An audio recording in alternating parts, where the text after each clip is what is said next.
Hi friends, welcome to my YouTube channel. ಇವತ್ತು ನೋಡಿ ಹೀರೆಕಾಯಿ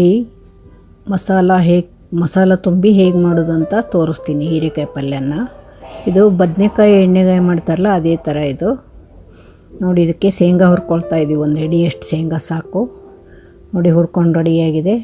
ಅದನ್ನು ಶೇಂಗಾ, ಖಾರ ಪೌಡ್ರು, ಒಂದು ಬೆಳ್ಳುಳ್ಳಿ, 3-4 ಎಸಳು, ಸ್ವಲ್ಪ ಉಪ್ಪು, ಖಾರ ಎಲ್ಲ ಹಾಕಿ ಮಿಕ್ಸಿ ಮಾಡ್ತಾಯಿದ್ದೀವಿ. ಇದಕ್ಕೆ ಗರಂ ಮಸಾಲ ಅದು ಏನು ಹಾಕೋ ಅವಶ್ಯಕತೆ ಇಲ್ಲ ನೋಡಿ. ಸಣ್ಣಗಾಗಿದೆ, ಇನ್ನೂ ಒಂದು ಸ್ವಲ್ಪ ಸಣ್ಣ ಆಗಬೇಕು. ಇದಕ್ಕೆ ಸ್ವಲ್ಪ ಅರಿಶಿನ ಪುಡಿ ಹಾಕಿ ಸಣ್ಣ ಮಾಡ್ತೀವಿ. ಇನ್ನೂ ಸಣ್ಣಗಾಗಬೇಕು. ಇದು ಮಿಕ್ಸಿ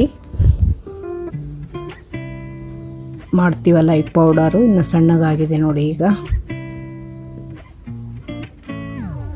ಈಗ ಸಣ್ಣಗೆ ಈರುಳ್ಳಿ ಹೆಚ್ಚಿಟ್ಕೊಂಡಿರಬೇಕು. 2-3 ಚಿಕ್ಕ 2-3 ಹೆಚ್ಚಿಟ್ಕೊಂಡಿದ್ದೀವಿ. ಸಣ್ಣಗೆ ಹೆಚ್ಚಬೇಕು, ಜಾಸ್ತಿ ದಪ್ಪ ಹೆಚ್ಚಬಾರ್ದು, ಈ ಥರ ಹೆಚ್ಚಬೇಕು ನೋಡಿ. ಅದಕ್ಕೆ ನಾವು ಪೌಡ್ರ್ ಮಾಡ್ಕೊಂಡಿರ್ತೀವಲ್ಲ, ಶೇಂಗಾ, ಖಾರದ ಪೌಡ್ರು, ಬೆಳ್ಳುಳ್ಳಿ ಎಲ್ಲ ಹಾಕಿ ಅದನ್ನು ಇದಕ್ಕೆ ಮಿಕ್ಸ್ ಮಾಡಬೇಕು. ಈರುಳ್ಳಿಗೆ ಮಿಕ್ಸ್ ಮಾಡಿದರೆ ಅದು ಈರುಳ್ಳಿನೂ ನೀರು ಬಿಟ್ಕೊಂಡು ಸ್ವಲ್ಪ ಚೆನ್ನಾಗಾಗುತ್ತದು. ಹೀರೆಕಾಯಿಗೆ ರೌಂಡ್ ಮಾಡಿಕೊಂಡು, ಒಂದು ಹೀರೆಕಾಯಲ್ಲಿ ದೊಡ್ಡ ಹೀರೆಕಾಯಿವು 10-12 ಪೀಸ್ ಮಾಡ್ಕೋಬೇಕು. ಈಗ ರೌಂಡು ಮಾಡಿಕೊಂಡು ಮಧ್ಯದಲ್ಲಿರುತ್ತಲ್ಲ ಅದನ್ನು ಹೀಗೆ ಚಾಕುವಿಂದ ತೆಗಿಬೇಕು. ತೆಗೆದು ಆ ಹೀರೆಕಾಯಿ ಮಧ್ಯದಲ್ಲಿ ಆ ಮಸಾಲನ ತುಂಬಿ ಎಣ್ಣೆಯಲ್ಲಿ ಫ್ರೈ ಮಾಡಿ ಸ್ವಲ್ಪ ನೀರು ಹಾಕಿ ಕುದಿಸೋದಷ್ಟೇ. ಇದು ಹೀರೆಕಾಯಿ ಮಸಾಲ ಅದ್ದಿದ್ದು ಪಲ್ಯದ್ದು ಇಷ್ಟೇ ರೆಸಿಪಿ ಇದು ನೋಡಿ. ಈಗ ಹೇಗೆ ಎಲ್ಲ ಹೀರೆಕಾಯಿದು ಮಧ್ಯದಲ್ಲಿ ತೆಗೆದಿದ್ದು ಸ್ವಲ್ಪ ಹೋಲಾಗಿದೆ. ಅದಕ್ಕೆ ಈಗ ಮಸಾಲೆ ತುಂಬಬೇಕು. ಮಸಾಲ ತುಂಬಿ ಎಣ್ಣೆಯಲ್ಲಿ ಫ್ರೈ ಮಾಡಬೇಕು ನೋಡಿ. ಈಗ ಮಸಾಲ ತುಂಬ್ತಾ ಇದ್ದೀವಿ. ಈ ಗ್ರೈಂಡ್ ಮಾಡ್ಕೊಂಡಿದ್ವಲ್ಲ ಅದನ್ನೇ ಶೇಂಗಾ ಪೌಡ್ರು ಎಲ್ಲ ಅದನ್ನು ಮಸಾಲ ತುಂಬಬೇಕು ಹೀರೆಕಾಯಲ್ಲಿ ನೋಡಿ. ಈಗ ಮಧ್ಯ ಭಾಗದಲ್ಲಿ ಹೀಗೆ ತುಂಬಿ ನೋಡಿ. ಈಗ ಎಲ್ಲಕ್ಕೂ ಹೀಗೆ ತುಂಬಬೇಕು. ಎಲ್ಲ ಹೀರೆಕಾಯಿ ಪೀಸ್ಗಳಿಗೂ ಕೂಡ ಹೀಗೆ ಮಸಾಲ ತುಂಬಿ ರೆಡಿ ಮಾಡ್ಕೋಬೇಕು ನಾವು ನೋಡಿ. ಈಗ ರೆಡಿಯಾಗಿದೆ. ಈಗ ಒಂದು ಬಾಣಲೆ ಇಟ್ಟು ಎಣ್ಣೆ ಹಾಕ್ತೀವಿ. 1 ಟೇಬಲ್ ಸ್ಪೂನು ಅಥವಾ ಅದಕ್ಕಿಂತ ಸ್ವಲ್ಪ ಕಮ್ಮಿ ಹಾಕಿದರೂ ನಡೆಯುತ್ತೆ. ನಾವು ಒಂದು ಚಿಕ್ಕ ಚಮಚದಿಂದ ಒಂದು 4 ಚಮಚ ಹಾಕಿದ್ದೀವಿ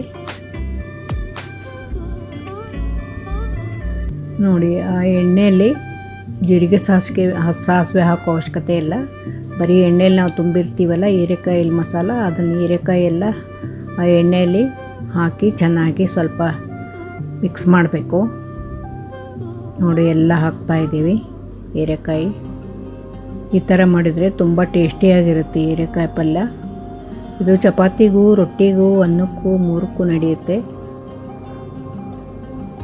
ಹೆಚ್ಚಾಗಿ ರೊಟ್ಟಿಗೆ ಜಾಸ್ತಿ ತಿಂತಾರೆ, ರೊಟ್ಟಿ ಅಥವಾ ಚಪಾತಿಗೆ ನೋಡಿ. ಅದೇ ಪೀಸ್ ಇತ್ತಲ್ಲ ಮಧ್ಯದ್ದು, ಅದು ಕೂಡ ಹಾಕಿದ್ದೀವಿ ನೋಡಿ. ಎಲ್ಲ ಮಸಾಲ ತುಂಬಿದ ಹೀರೆಕಾಯಿನ ಸ್ವಲ್ಪ ಹೀಗೆ ಫ್ರೈ ಮಾಡ್ಕೋಬೇಕು. 1-2 ನಿಮಿಷ, 1-2-3 ನಿಮಿಷ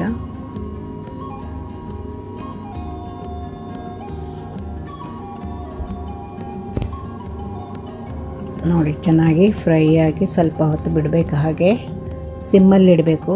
ಗ್ಯಾಸ್ ಮಾತ್ರ ಹೈ ಇಟ್ಟರೆ ಸ್ವಲ್ಪ ಸೀದು ಹೋಗೋ ಸಾಧ್ಯತೆ ಇರುತ್ತೆ. ಅದಕ್ಕೆ ಸಿಮ್ಮಲ್ಲೇ ಇಡಬೇಕು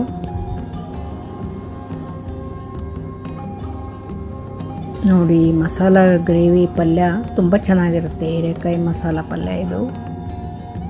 ಹೀರೆಕಾಯಿ ಎಣ್ಣೆಗಾಯಿ ಅಂತಲೂ ಹೇಳ್ಬೋದು ಇದನ್ನು. ಈ ಬದನೆಕಾಯಿ ಎಣ್ಣೆಗಾಯಿ ಅಂತಾರಲ್ಲ ಅದೇ ಥರ ಹೀರೆಕಾಯಿ ಎಣ್ಣೆಗಾಯಿ ಅನ್ಬೋದು ಇದಕ್ಕೆ ನೋಡಿ. ಎಲ್ಲ ಹೇಗೆ ಚೆನ್ನಾಗಿ ಕಲರ್ ಸ್ವಲ್ಪ ಚೇಂಜ್ ಆಗಿದೆ ನೋಡಿ. ಎಣ್ಣೆಲಿ 1-2 ನಿಮಿಷ ಬಾಡಿದೆ. ಇದು ಸ್ವಲ್ಪ ಕಲರ್ ಚೇಂಜ್ ಆಗಿದೆ.